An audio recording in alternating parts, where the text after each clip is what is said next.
because it's our first class in a 6-class series, I'll do a little introduction. And we're going to spend the first half hour on astrological physiognomy.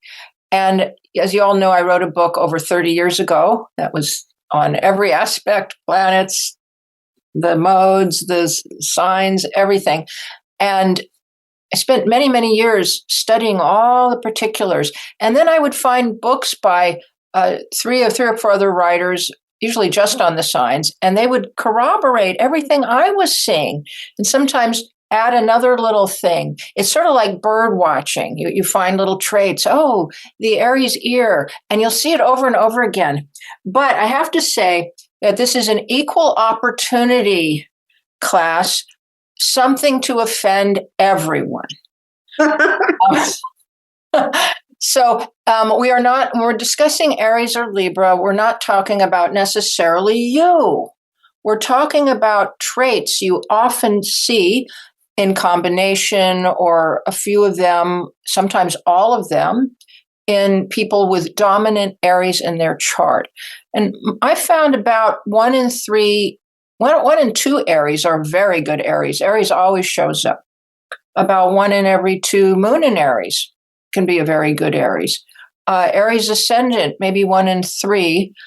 But every Aries is different because we're all unique. We're all combinations. I'll be showing examples of people who have many of the traits. Now, we're especially going to be focusing in this series on the voice tone, the gestures, the subtle facial expressions. Now, our faces have all kinds of little muscles that control our permanent look based on our permanent thought type. Actors know this, and they study how to manipulate various facial expressions, which can be very subtle. And this is why you get very different facial expressions on the different signs. When we're discussing features, we get into a situation where people start worrying about race. When we talk about features being finer or thinner or broader, or lighter skinned or more light hair, it's relative to what's possible in your gene pool. And most of astrophysiognomy was developed up through the Middle East, India, and Europe. None of this was developed in Africa or Asia. So we have to keep this in mind.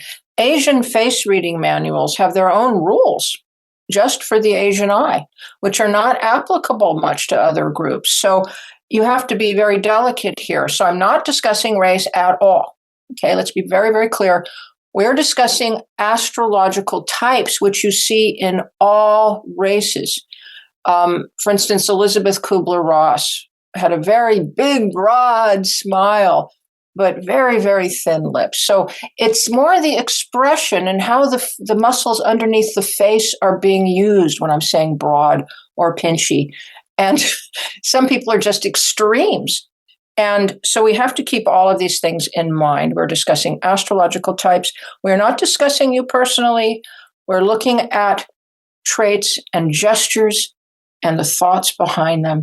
And the second half of each class, we will go into we're going to go a little into vocation also, that spins out of the types, and then into a half hour talking about what causes the medical syndromes of each sign.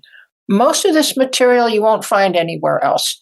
And it's a very different way of deeper way of looking at these signs, not the popular, okay?